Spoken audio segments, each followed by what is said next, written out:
Nous vivons un moment inédit dans l'histoire récente du conflit israélo-palestinien. Alors que depuis des décennies, la plupart des grandes puissances occidentales soutenaient Israël sans jamais remettre en cause sa politique, un basculement est en train de s'opérer. La France, l'Angleterre, l'Allemagne, l'Australie et plusieurs autres nations européennes ont franchi un pas historique.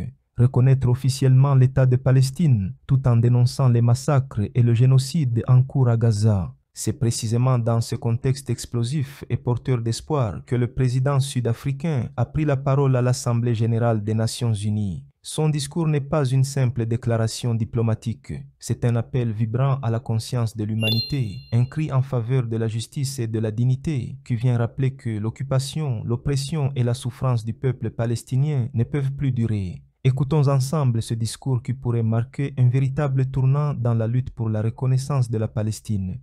Your Excellencies would like to thank Excellences, je tiens à remercier la France et le Royaume d'Arabie Saoudite d'avoir convoqué cette conférence cruciale. Il s'agit d'un moment important, non seulement pour le peuple palestinien, non seulement pour le peuple israélien, mais aussi pour tous ceux qui chérissent les idéaux de liberté et d'autodétermination.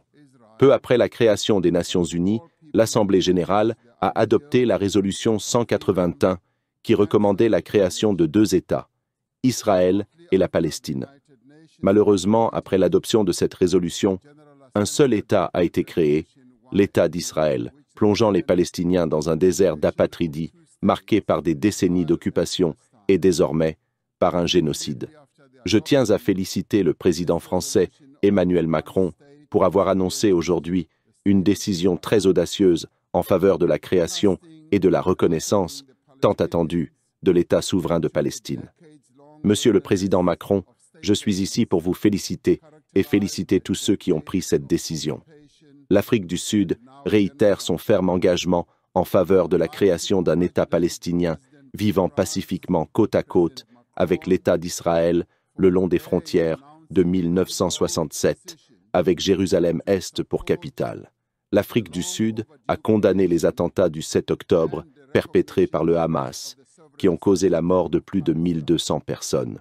En réponse à ces attentats, Israël a infligé des châtiments disproportionnés au peuple palestinien. Nous affirmons aujourd'hui que la seule solution à ce conflit est une solution à deux États. La viabilité d'une solution à deux États dépend du respect total et universel du droit international. Tous les États, y compris l'État d'Israël, doivent se conformer à leurs obligations collectives en vertu du droit international. Alors que l'ONU célèbre son 80e anniversaire, nous appelons tous les États membres à reconnaître la Palestine et à agir en solidarité avec son peuple.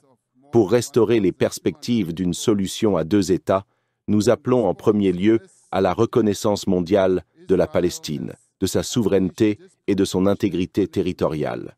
Deuxièmement, le cessez-le-feu immédiat, la fin du génocide et la libération des otages du Hamas, ainsi que des Palestiniens qui sont détenus prisonniers en Israël.